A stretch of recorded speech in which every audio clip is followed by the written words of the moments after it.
This channel does not promote any violent, harmful, or illegal activities. All content provided by this channel is meant for an educational purpose only. এবার কি রাজ্য detention camp? এই প্রশ্ন কেন উঠছে জানেন? বিপদ কি বাড়ল অনুপ্রবেশকারী সন্দেহে ধৃত বাংলাভাষী শ্রমিকদের? কেন উঠছে এই প্রশ্ন? তার কারণ গতকাল কেন্দ্রীয় স্বরাষ্ট্র মন্ত্রকের তরফ থেকে একটা নির্দেশিকা জারি করা হয়েছে এবং যেখানে স্পষ্ট করে নির্দেশ রয়েছে যে অবৈধ বিদেশিদের জন্য এবং রাজ্য এবং কেন্দ্রশাসিত অঞ্চলগুলিকে ডিটেনশন ক্যাম্প তৈরি করতে হবে। এই নির্দেশ দেওয়া হচ্ছে কেন্দ্রীয় স্বরাষ্ট্র মন্ত্রকের তরফে।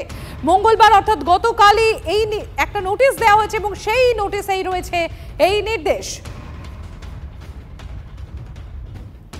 যেরকম আপনাদের জানাচ্ছিলাম যে এবার কি তাহলে রাজ্যেও ডিটেনশন ক্যাম্প হতে চলেছে, আর এর জেরেই কি এবার বিপদ বাড়ল অনুপ্রবেশকারী সন্দেহে ধৃত যারা বাংলাভাষী শ্রমিক রয়েছে তাদের? তার কারণ এই অবৈধ বিদেশিদের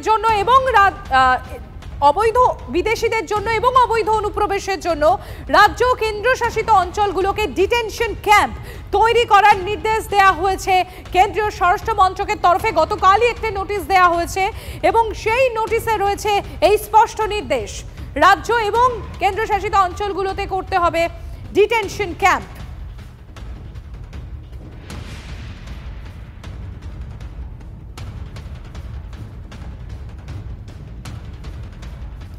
দেশে গতকাল থেকেই অভিবাসন ও বিদেশি নাগরিক সংশোধনী আইন কার্যকর হয়েছে এবং যে আইনে বলা হয়েছে কোনো অনুপ্রবেশকারী ধরা পড়লে তাকে নিজেদের দেশে ফেরত না পাঠানো পর্যন্ত ডিটেনশন ক্যাম্পে রাখতে পারবে সংশ্লিষ্ট রাজ্য সরকার। আমরা ইতিমধ্যেই টেলিফোনে যোগাযোগ করতে পেরেছি কংগ্রেস নেতা অধীর রঞ্জন চৌধুরীর সঙ্গে। অধীর রঞ্জন বাবু, এই যে গতকাল কেন্দ্রীয় স্বরাষ্ট্র মন্ত্রকের যে নির্দেশ যে সমস্ত রাজ্য এবং কেন্দ্রশাসিত অঞ্চলগুলোতে ডিটেনশন ক্যাম্প করতে হবে এন্ড এটা মাস্ট করতেই হবে, এই বিষয়টিকে কিভাবে দেখছেন আপনারা? এগুলো সব ভোটের আগে বড় বড় লেকচার মারছে, হাতির মাথা হবে। ডিটেনশন ক্যাম্প করবে, কোথায় করবে ডিটেনশন ক্যাম্প? সে ডিটেনশন ক্যাম্পে কোথায় রাখবে? ডিটেনশন ক্যাম্প কেন, কিসের জন্য তৈরি করবে ডিটেনশন ক্যাম্প? ভারতবর্ষের সরকার মনে করলো সব বিদেশি আছে আর বিদেশি এসে গেল। আসামে তো ডিটেনশন ক্যাম্প ছিল, কটা বিদেশিকে বাংলাদেশে ফেরত পাঠানো হয়েছে বলুন? খামোখা সাধারণ মানুষের দুর্ভাগ্য, এই দুঃসহ যন্ত্রণার শিকার হতে হয়। এগুলো সব নির্বাচনের আগে সারা দেশ জুড়ে বিভাজনের রাজনীতির এগুলো সব নমুনা, আর কিচ্ছু না। বিভাজনের রাজনীতির নমুনা। ধন্যবাদ অধীর রঞ্জন বাবু। আমরা এই বিষয় নিয়েই কথা বলেছিলাম তৃণমূল কংগ্রেসের সাংসদ সামিরুল ইসলামের সঙ্গে। তিনি কি বলছেন শোনাই আপনাদের। ফেডারালিজমের যে স্ট্রাকচার সেটা পুরোপুরি ক্ষুণ্ণ হবে এবং পুরো সবকিছু একদম সেন্ট্রালাইজ করে নিচ্ছে এবং নিজেদের ইচ্ছা মতো যে কোনো ভাবে যা কিছু করছে।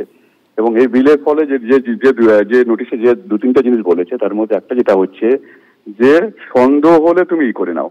কিসের ভিত্তিতে সন্দেহ? এবং যে অফিসাররা থাকবে তার ট্রেন নয় কোনোভাবে, পুরোপুরি একদম যুক্তরাষ্ট্র কাঠামোকে ভেঙে দেওয়ার একদম পুরোপুরি এটা যুক্তরাষ্ট্র কাঠামো ক্ষুণ্ণ করা হচ্ছে।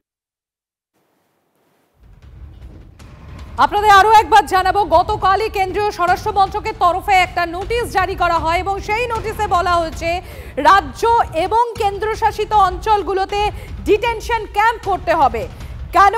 তার কারণ হচ্ছে অবৈধ বিদেশি যারা রয়েছেন, অবৈধ অনুপ্রবেশকারী যারা রয়েছেন তাদেরকে যতক্ষণ না পুশব্যাক করা হচ্ছে ততক্ষণ এই ডিটেনশন ক্যাম্পেই রাখতে হবে, এমনই নির্দেশ রয়েছে এই নোটিশে।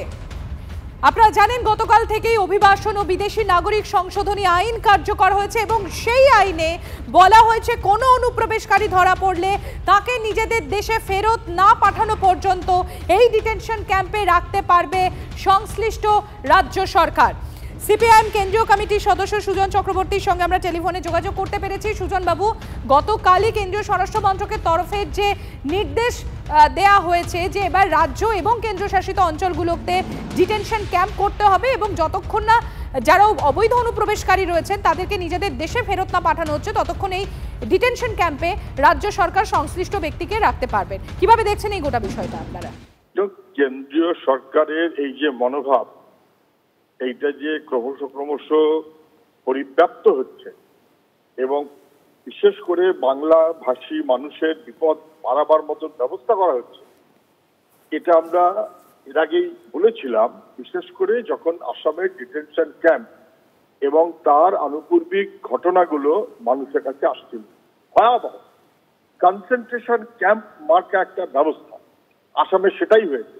প্রথমে মানুষকে সন্দেহ করা, তারপর ডিভোটার করা, তারপর ডিটেনশন ক্যাম্পে ফেলা, তারপর নাগরিকত্বকে তছনছ করে দেওয়া, এবং তারপর আসলে মানুষের অস্তিত্ব এবং পরিচয় তাকেই প্রশ্নের মুখে দাঁড় করিয়ে আতঙ্ক সৃষ্টি করানো। এইটা যা আসামে হয়েছে একই প্যাটার্নে সারা দেশেই করার মতন চেষ্টা দিল্লির সরকার আছে আমরা জানি, এবং এটা সারা দেশে করলেও এই টার্গেট গ্রুপ যে আসলে বাংলাভাষী মানুষ না বোঝার কোনো কারণ নেই। তো দেশভাগের সময়, স্বাধীনতার সময় বাংলা বাদশার থেকে ভাগ হয়েছে। এই সমস্যাটা ততটা বিহারের অথবা উত্তরপ্রদেশের অথবা মধ্যপ্রদেশের নয়, বাংলা ভাগ হয়েছে।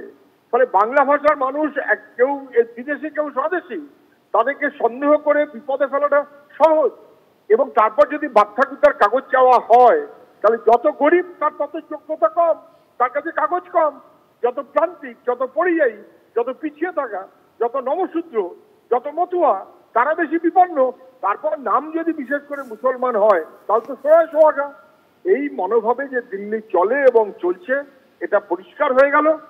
আরেকবার পরিষ্কার হলো, আমি শুধু মনে করিয়ে দিই, 2018 সালে কিন্তু পশ্চিমবঙ্গ সরকার ডিটেনশন ক্যাম্পের ব্যবস্থা রাজারহাট এবং বনগাঁতে নির্দিষ্ট করার পর রাস্তায় মানুষকে নামতে হয়েছিল। আসলে পশ্চিমবঙ্গের শাসক তৃণমূল, তারা দিল্লির শাসক বিজেপির সঙ্গে একসাথে 2003-এর নাগরিকত্ব সংশোধন আইনের সর্বনাশা ব্যবস্থাটাই করেছিল। এর বিরুদ্ধে রুখতে হবে, কিছু করার নেই। বাংলার মানুষ এবং গরিব মানুষ। ধন্যবাদ সুজন বাবু। আর আমরা এই নিয়ে কথা বলেছিলাম কেন্দ্রীয় শিক্ষা প্রতিমন্ত্রী ডক্টর সুকান্ত মজুমদারের সঙ্গে। তিনি কি বলছেন শোনাই আপনাদের। তৃণমূল কংগ্রেস ভোটের আগে হাওয়া গরম করার চেষ্টা করছে। ডিটেনশন ক্যাম্প যদি তৈরি হয়, সেটা হবে হচ্ছে শুধুমাত্র বাংলাদেশ থেকে আসা হিন্দু, বৌদ্ধ, জৈন, শিখ, এদের কিছু হবে না। বাংলাদেশ থেকে যে সমস্ত মুসলিম অনুপ্রবেশকারীরা যারা ঢুকবে, তাদের জন্য ডিটেনশন ক্যাম্প প্রয়োজন হবে। আপনি ধরুন 500 জন বাংলাদেশিকে ধরলেন, কলকাতা পুলিশই ধরলো বা পশ্চিমবঙ্গ পুলিশ ধরলো, কি করবেন তাদেরকে? জেলেই তো রাখবেন। তাই এখনো তাই রাখেন, জেলে রাখেন। সেটাই তো ডিটেনশন ক্যাম্প। আলাদা করে কি? সেই জেলটাই যদি আলাদা করে তৈরি হয়, সেটাকে ডিটেনশন ক্যাম্প বলে। তখন তো জেলেই আছে তারা, এখনো তারা জেলেই আছে, জেলেই থাকবে।